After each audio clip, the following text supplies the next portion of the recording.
And we're going to start right away by using those spirits, making a little cocktail that's called a Long Island iced tea. Oh, yeah, babe. What you need to do is you got to make a little simple syrup, which is basically sugar and water.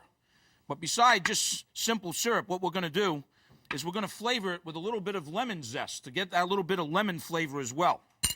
You bring this up to temperature, the sugar dissolves. You don't really want to boil it. You just sort of want to simmer it a little bit.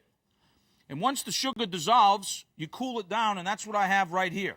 So I got a nice lemon simple syrup right now. Then what we're going to do is we're going to take that and sort of strain it to get rid of the peel.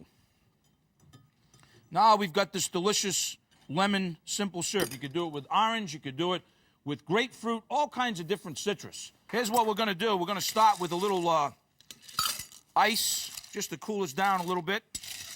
I'm going to put some in the glass as well. I got a little Collins glass here. So there's a couple of rumors about Long Island iced tea. Do you know the rumors, Sin?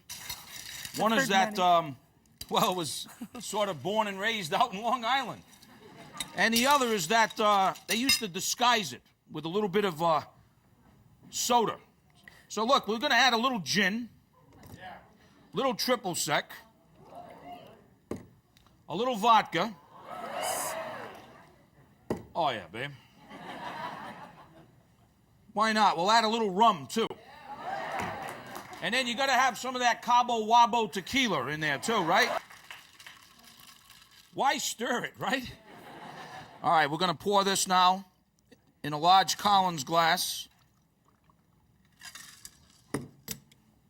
A little Coke.